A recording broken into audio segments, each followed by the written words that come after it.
Today we're going to be going over 2-on-1. We're going to talk about how to get to the position, how to secure it, and then some of my favorite attacks from it, including the arsonist and a Koichi pick.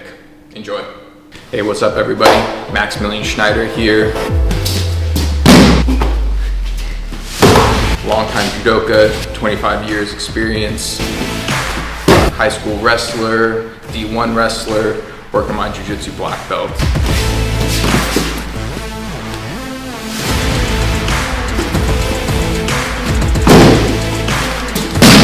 In judo, I was on the 2016 Olympic team as a training partner. 2012, I was a youth Olympic champion in judo.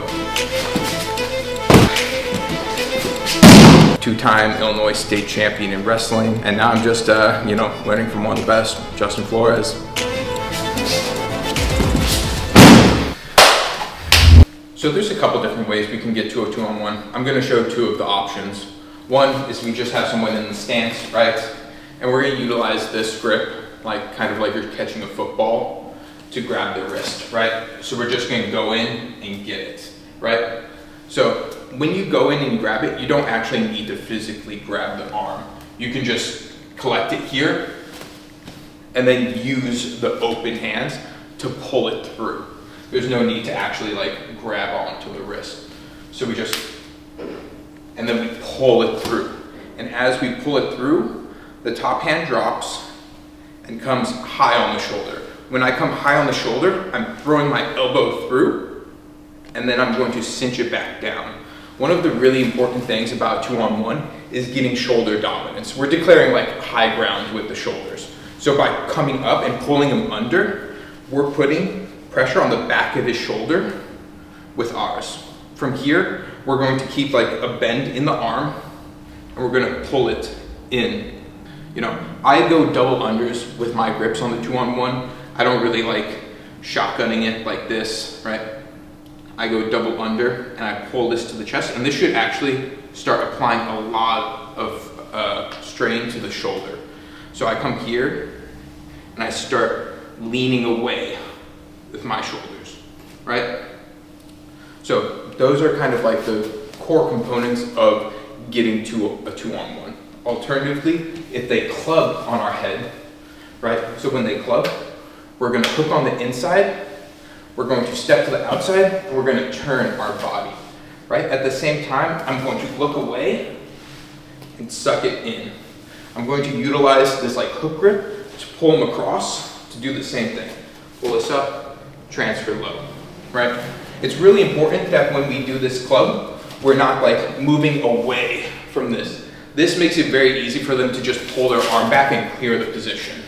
When they club, I want to step in and come into the position, right? So I can get it nice and tight and make sure that there's like no room for error. So when we get a 2-on-1, the foot position becomes extremely important. So when I get to this 2-on-1, the neutral position I like is toe-to-toe and this like 90-degree angle, right? If we have this 90-degree angle, we can hit almost any technique we want, right? If we are like more cute like this, it kind of limits my options, right? If I'm inside here, it limits my options, as well if I play outside on the back here. So the place I really like to hang out is just toe to toe. From here, there's a couple different techniques I like to hit, right? The main one being this Koichi pick. So if we're over here, I'm toe to toe. I bring my feet together, and then I lunge in here, right? So once I lunge in here, I'm really keeping this top shoulder dominance. I'm going to release the wrist, grab the bottom of the foot, and pull them through, and go for my leg drag. So this 2-on-1 Koichi pick, extremely effective, right? I really want to make sure I bring my feet together. I don't want to like elongate myself here where he could like limp arm out and just be on my back, right? I have to make sure I keep this top shoulder dominance, lunge in, take this, pull it back, and look for this like leg drag position.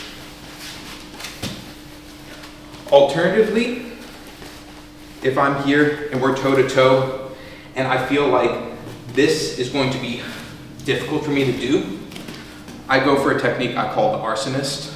It's basically a front side fireman's. So I, again, bring my feet together, but rather than stepping in front, I step behind. As I step behind, I bring this shoulder up and load right here, right? Now there's a couple different ways we could finish. We could lift the leg and then just turn them down. Alternatively, we can come in, right?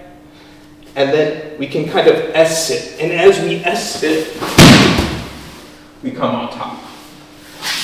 I really like this technique because you fall in side control. One way I also like to practice is coming in, lifting up, getting this deep grip, pulling them on top of myself, and getting them completely sideways. This really shows that you have a really good control of the technique and we're not just going to injure someone. One thing I would wary against is coming in for this arsonist and sitting on their knee laterally. We're not sitting on their knee. We're coming in here and then we're sitting to our own butt. We're never sitting into our partner. We got to keep our partner safe here, and flying in on their knee is not going to take them down. You're just going to tear their ACL. Okay, enjoy you guys. So today we're going to be focusing on the position of overhook. So this is commonly seen as a less important position than the underhook, you know, less value for sure, but it's one of my favorite places to go. So we're just going to talk a little bit about how to get there, what we do when we're there, and like some of the key things I'm looking for. Okay, so if I have my partner right over here, right, they get in like a little bit of a stance.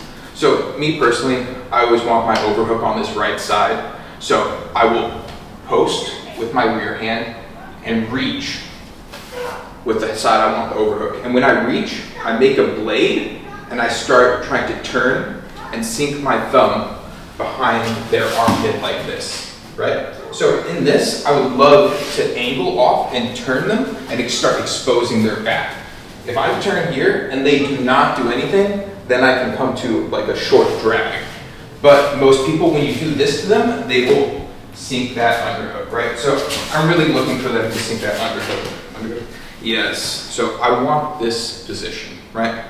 So from here, just talking a little bit before they establish this underhook, right? So when I'm here, I really think about exposing this bone, kind of like a rear naked choke, on the bicep and tricep, right? And I think about really squeezing it in. And from here, this really weakens their underhook. So if they don't have an underhook and they try and establish an underhook with this position, they can't even really get to the shoulder.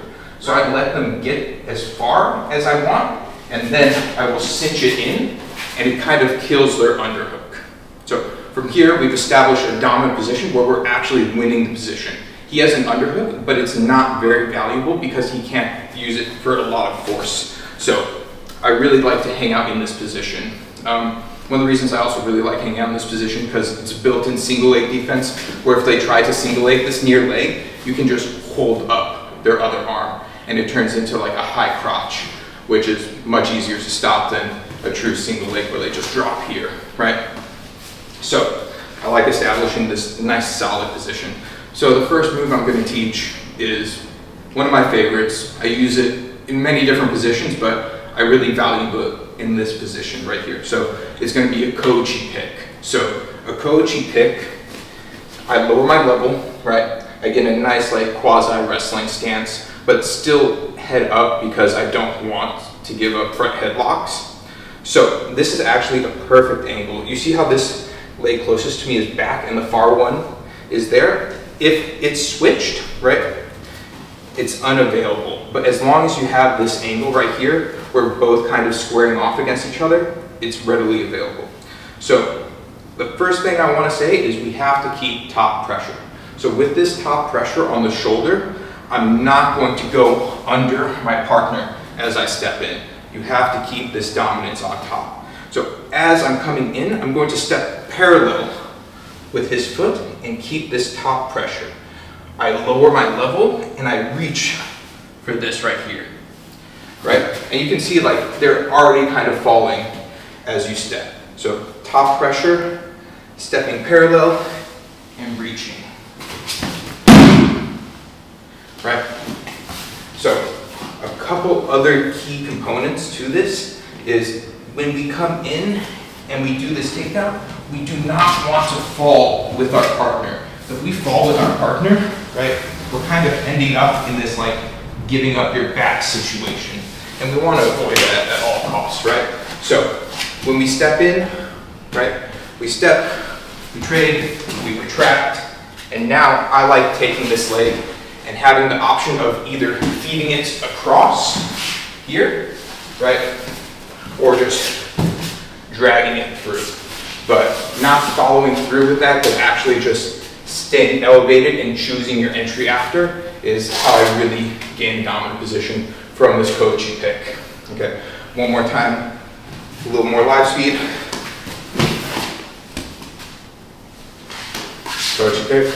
Today we're going to be going over one of my favorite judo sweeps. So this is going to be a back trip. So we're going to work on some ways to get to the back trip off of an underhook and inside wrist roll. It's really one of my favorite takedowns. It's very versatile, can be used in many different situations, but I'm just going to show you how I get to it from the open. When I'm doing my back sweep, one of my favorite things to do is focus on hand fighting. If I can control someone's wrist, I feel very comfortable doing foot sweeps on them.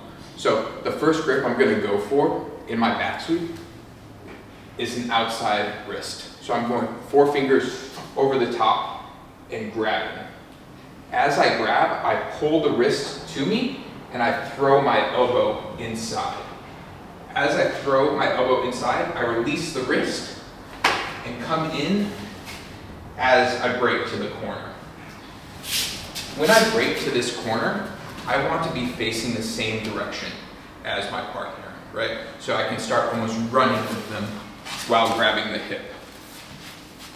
So kind of in fluid motion, it comes 1, 2.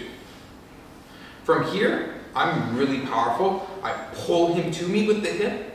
At the same time, I push off my back leg and I sweep.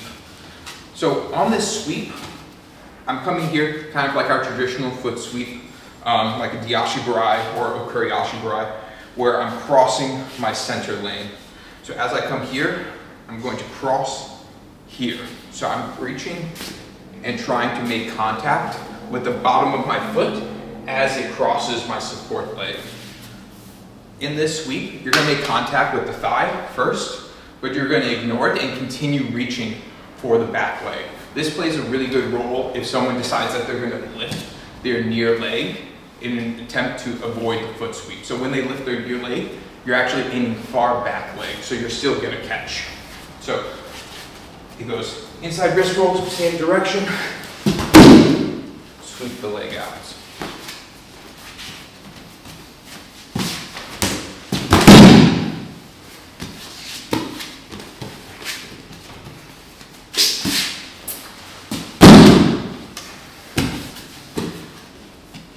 One thing I would like to bring up is I have a static partner right now, and when we're doing this drill live, most of the time your partner won't stay static.